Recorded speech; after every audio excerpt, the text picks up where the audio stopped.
Bienvenue dans la saison 2 de mon podcast L'enthousiasme par les mots. Je suis Frédéric Mercier, coach de vie et professionnel, j'habite à Lyon. Cette saison est une plongée au cœur des séances par des partages ou des témoignages en lien avec des thématiques rencontrées régulièrement.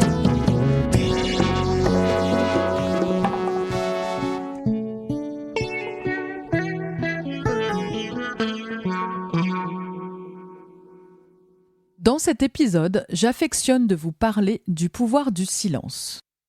Le silence comme un outil, un guérisseur, une porte ouverte vers la créativité, vers une écoute profonde.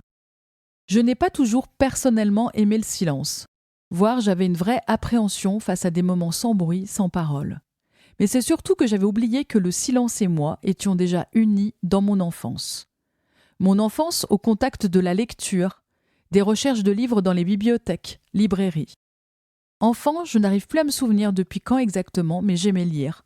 Ce moment-là, seul, suspendu à des mots qui m'ouvraient la porte d'un monde de connaissances, de récits, d'émotions fortes, ressenties intensément.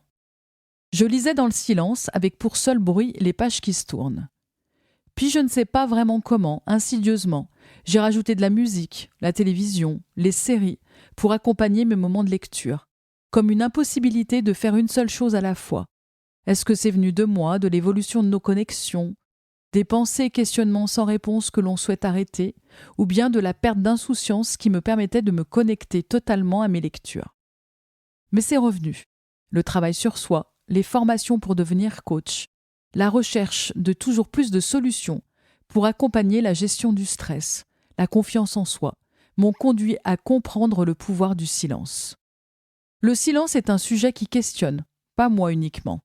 Il questionne car il ne correspond pas à notre façon de vivre actuellement, dans une organisation bruyante qui allie notifications, rappels et bruit de fond.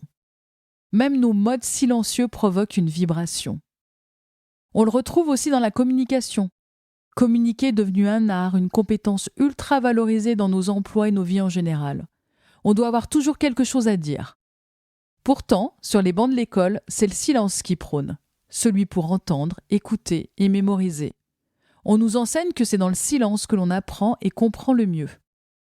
Écouter un professeur, un ou une enseignante, un ou une formatrice dans le monde professionnel qui expose, qui décrit et les apprenants qui enregistrent dans le silence.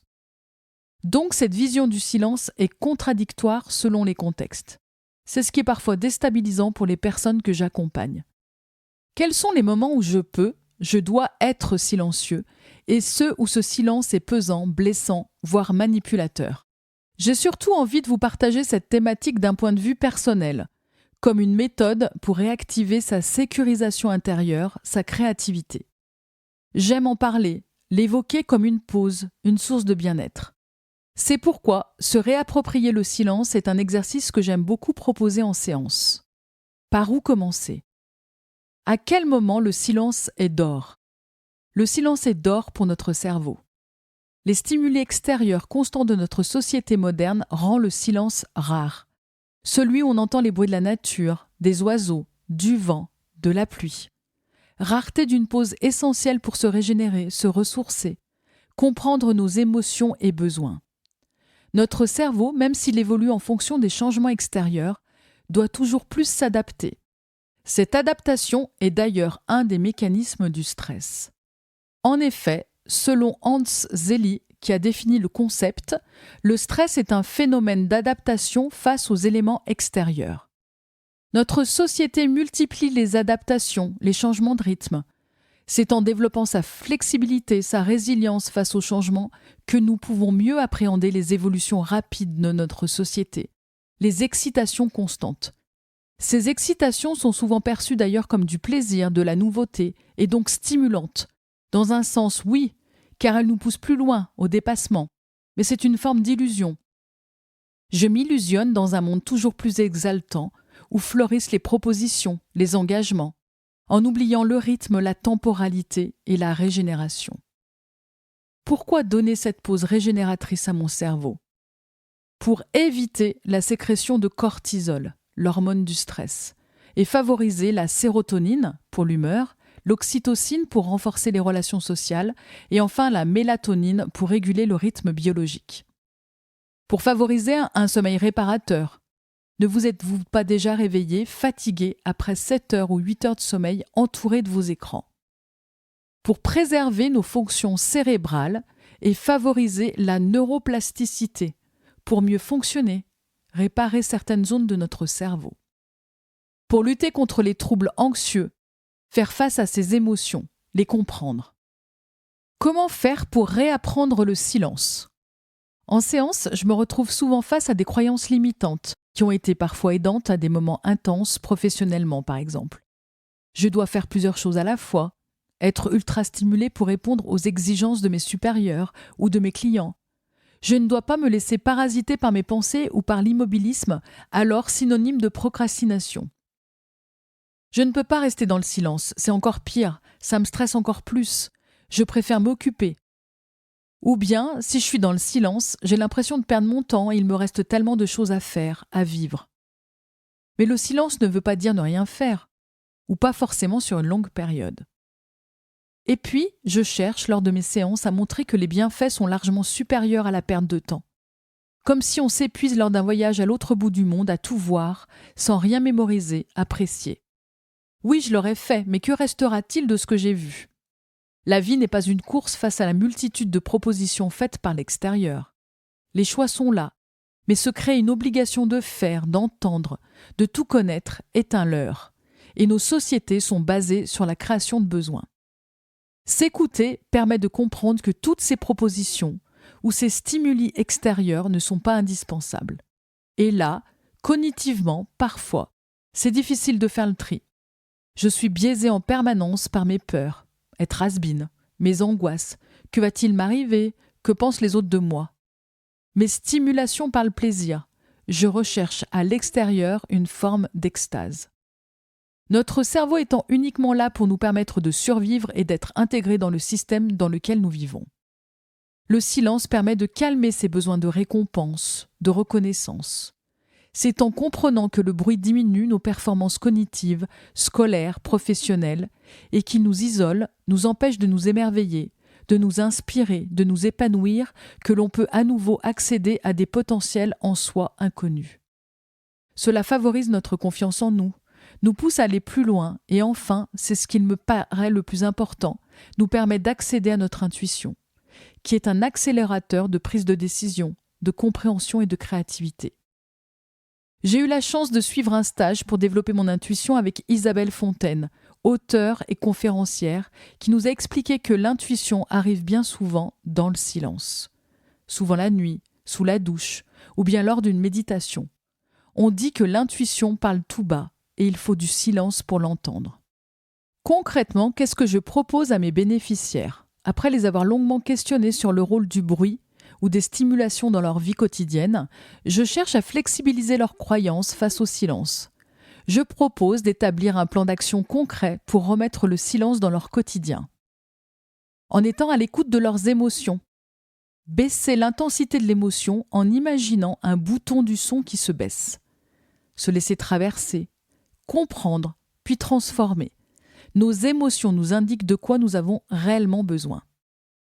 En équilibrant leur partie yin, l'émotion, le silence, et leur partie yang, l'action, la stratégie. Une société basée sur l'action risque l'effondrement vers l'émotion.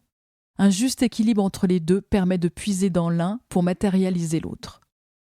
En se levant tôt ou se couchant plus tard pour profiter du calme de la nuit ou du matin, cela leur permettra de commencer ou de terminer la journée dans la sérénité, sans être dérangés par les bruits extérieurs ou intérieurs. Ils pourront en profiter pour méditer, lire, écrire, ou simplement contempler le ciel étoilé ou le lever du soleil. Se promener dans la nature ou dans un parc et écouter les sons apaisants de la faune et de la flore. Ils pourront se reconnecter à la création, à la respiration, à sentir les parfums des plantes, de voir les couleurs des fleurs, des feuilles, des fruits. Ils pourront profiter pour marcher, courir, faire du vélo ou simplement s'asseoir sur un banc, sur l'herbe ou au bord de l'eau. Si cela est possible tous les jours, un moment dans la semaine.